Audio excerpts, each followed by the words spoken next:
Oh, I was born in '57. Michael Huff, I'm sorry. I was born in 1957. I would have started school in '63. I'd been 6 years old. And my earliest memories of Dice is Dad was gone, and I guess one of my best memories is he came home in the wintertime and took us all to the wood stove in the middle of the house, and to get dressed where it was warm at, because the rooms were freezing. Okay. I'm Linda Huff, Oregon. I was born in 1954, and my earliest memories and I started to school in 1958. My earliest memories of Dice is when we moved here from Orlando, Florida, and we lived in town for about a year. Then we moved out in the country across the road from Mama and Papa Huff. And that house was freezing cold. We had a wood stove in the middle. And we lived here. Daddy had to go back to Michigan to work. And then he would come in the winter time. Okay, Gerald. Well, my name's Gerald Huff. I was born April 12th, 1952 in Dice, Arkansas. And I started school in '57. And my earliest memories was Mama and Papa's house. That's before we had a house here. And just playing, having fun. Daddy, like I said, off to work. And in the '60s, I think it was '61, he came home, played Santa Claus at school. And I sat on his lap, told him what I wanted. Tony Brown sat on his lap, come back and told me, he said, that ain't Santa Claus. I said, yeah, it's Santa Claus. That's your daddy, look at them boots. I looked at them boots and I started bawling. Hadn't seen him all year, And then Dice was a great community. We'd run around the pop shop on the weekends, and picture show, and every weekend with a bunch of kids running around. It was a tight-knit neighborhood. Everybody knew everybody. We couldn't do nothing. We was in trouble. And they're right, the old house with cracks in the walls, and wind blowing through a tin roof. Old wood stove, we'd all jump up and run up in the morning and gather around. I can remember Mama having breakfast on the table, and there was a big spread every morning. I mean, it was chocolate gravy, biscuits, bacon, ham, sausage. It was every morning. That woman homemade biscuits. And she made my little brother Randy special biscuit. What was left over the dough made a big biscuit. And I can remember, like I said, walking the roads, that's all we had back then. Everybody walking and visiting, and all us kids would just gather, but it was a community where nobody was in trouble. We was all got along and just up and down the roads, walking and throwing rocks and doing all kinds of crazy things. Those are my earliest memories of Dice. Okay. Randy? Well, I'm Randy Huff, and I was born in 1958. And one of the things, my earliest memories is I ran barefoot in this gumbo, with ball up on your feet. And so for me to get out of it, I would ride the cotton sacks that people were picking cotton with and catch me a ride to the end of the road. And that's my early memory of Dice. Well, I'm Karen Huff Hagens, and I was born in 1960. I never went to school in Dice. Things I remember are Mama and Papa's house, and Aunt Helen and Uncle Bobby. All the cousins coming and visiting over there, and like he said, walking around and looking at going to the restaurant, and that's my earliest memories of Dice.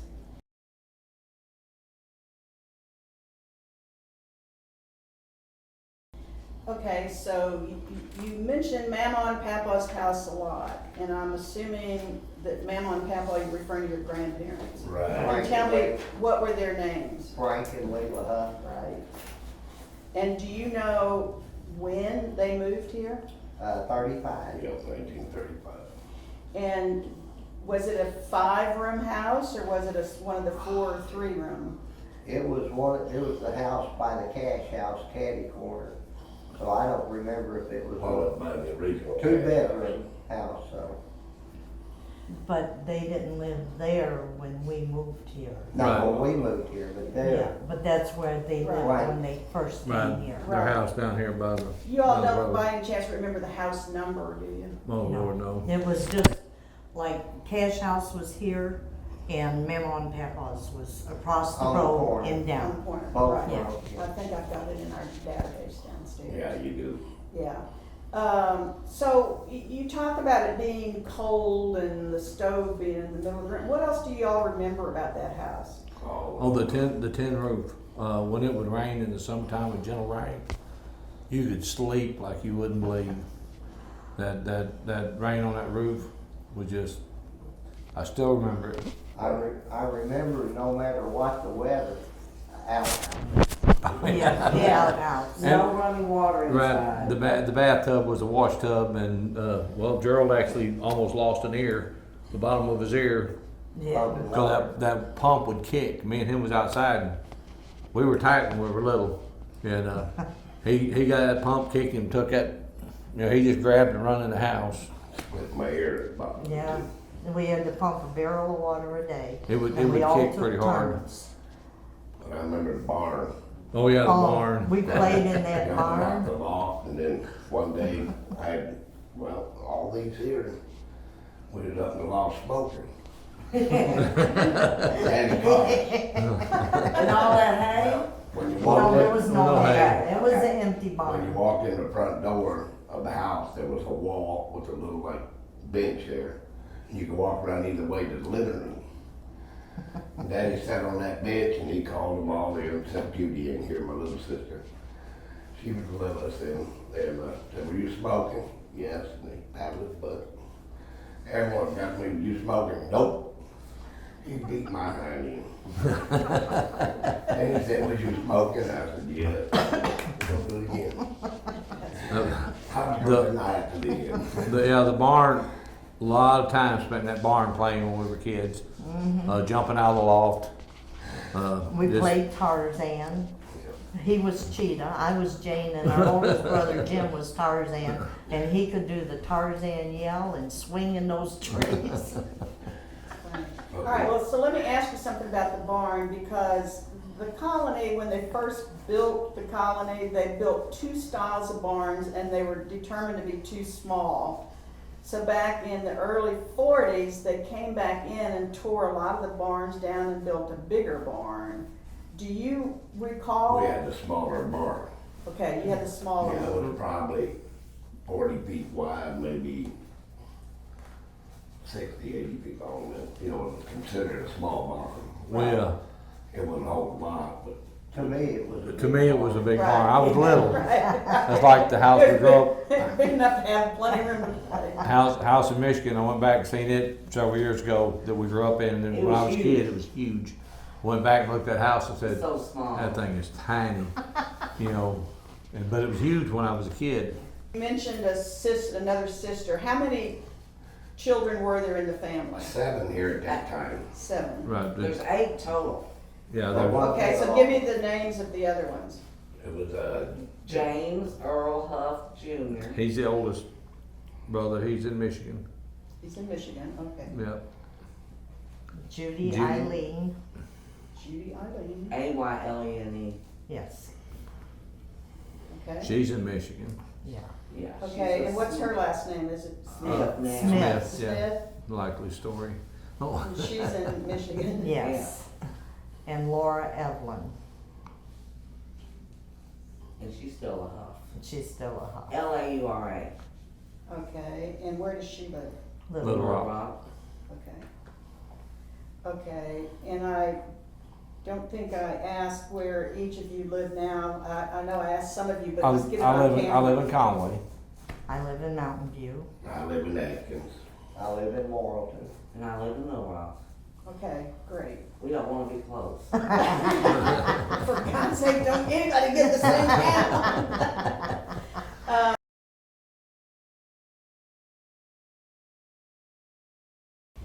There's been a lot of academic articles written about the Dice Colony and whether it was a success or a failure. A lot of people have said it was a failure because it didn't really accomplish all that the government wanted it to accomplish. And, you know, the idea of it being a co-op, you know, that never went over really big because people were independent. They didn't want to cooperate and, you know, to take whatever price everybody got. They wanted, you know, Negotiate their own. no, yeah. And so, and then other people say it was a success in terms of the values that it taught and, you know, where to go. So I'd like to hear from you what your opinions are of whether DICE was a success or a I think failure. it was both. Okay, It was a success because when we were young, like you said, values, everybody knew everybody, and you could do things, and it was a growing community. And as the years went by, it dwindled out, there was no work, so people had to leave other than partnering. And I believe that's where it became a failure, you know, people having to leave. And I do believe it's gonna revitalize a little with the museum and his house and stuff.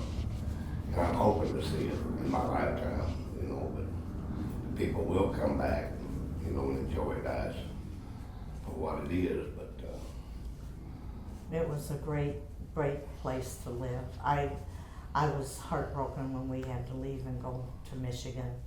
I froze for 42 years. I think it was a success. And I'm gonna say, the reason I think it was a success is because the way that I've read and learned about what DICE was when they started the colony, I mean, they cleared out a jungle by hand swamp. with one horse, or, you know, I think that made the people here that worked it successful in their lives. Maybe not the town itself became successful, but I think the people Like became Pepper. successful. Yeah, you know, Yeah. they, Papa made a good living. Yes, They, and he had this, The Gas morals station. they took with them throughout, even though they moved, the children that were raised in this colony have strong morals. Right. strong moral values. yeah, you know, Dad said, and then it's written down in there somewhere, that it wasn't a handout, the property, they had to buy the property. They had to Right. work to clear it. This was a hand up, not a handout. It was a help. It was to help, you know, it was hard times. And, it wasn't a handout like a lot of people think the colonies were. You know, but these people had to work. it brought people from all over, Yeah. you know. All over. Okay, any other opinions on that? No, I just, I think it was a success. I think it was as far as the people go. All right, so give me a rundown of your father in turn. Now, did he actually graduate from Dice High School? No, he quit in the 12th grade. He It quit was 2 weeks away, I believe. He had a teacher that was joking or whatever. What he told me, what are you doing here? You're not gonna graduate. So he left. So he threw his books at him, said, well, keep on, and walked out.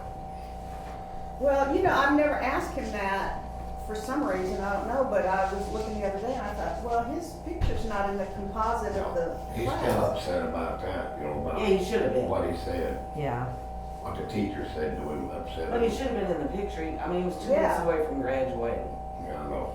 Give me a rundown of your father from the time he left high school to what happened to him then in terms of where he went and all He that. went to, Michigan. Michigan. Was Or after high school, he and JR went up They and both left. worked in the factory. in the Daddy went- Pontiac Motors factory, and they both hated it. JR took off and came back down He here. lasted 2 weeks.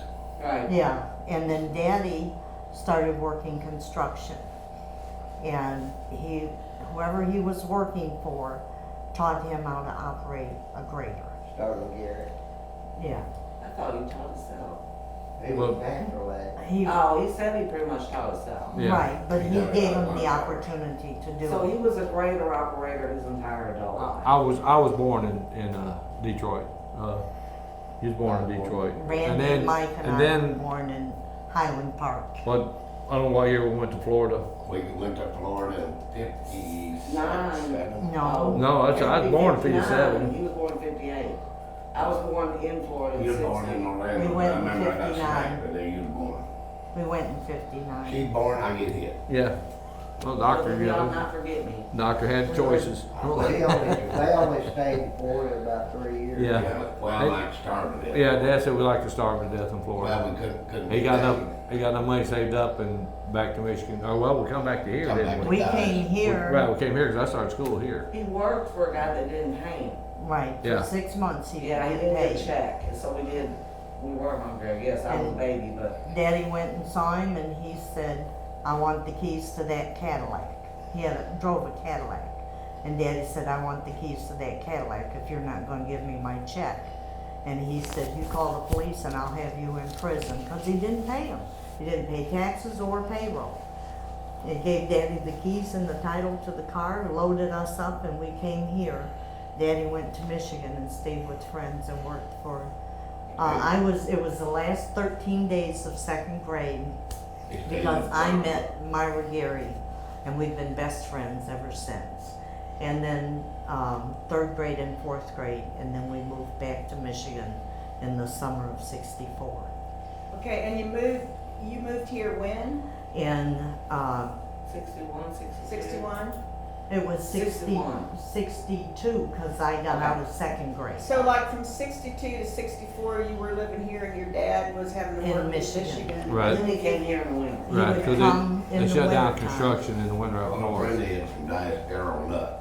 Him and Millie Yates used to live here. Yeah, Millie, They lived up in Michigan working. Daddy stayed with them and went to work. Then he come home in the winter. Well, he come home sometimes on the weekend. But then when he finally found a house, he moved everybody up there. That was 64. that was summer of '64.